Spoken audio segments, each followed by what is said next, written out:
Sikh community के रहनुमा और पाकिस्तान सिख गुरुद्वारा प्रबंधक कमेटी के जनरल सेक्रेटरी सरदार अमीर सिंह ने कहा है कि अमेरिकी कमीशन ने आलमी मजहबी आज़ादी के बारे में जारी अपनी रिपोर्ट में भारत में अक़लियतों के साथ इम्तियाजी सलूक को बयान करके एक मरतबा फिर इसका असल चेहरा दुनिया के सामने बेनकाब कर दिया है। वाहिगुरू जी का खालसा वाहिगुरू जी की फतेह।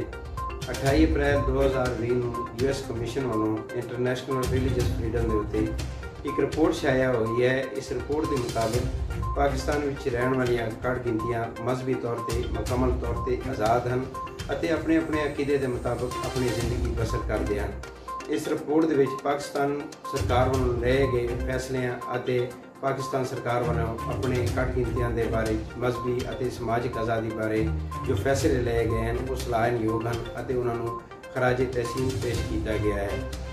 जिथे इस रिपोर्ट के बाकी कम्यूनिटीज़ का जिक्र है उत्ते खास तौर पर मैं जिक्र करना चाहवागा पाकिस्तानी कम्यूनिटी का। ये खास करके जिक्र किया गया है। ये सरफहरिस्त करतारपुर साहब कॉरीडोर और साढ़े दूसरे धार्मिक स्थान ने जो पाकिस्तान के मुकम्मल तौर पर महफूज और आज़ाद हैं।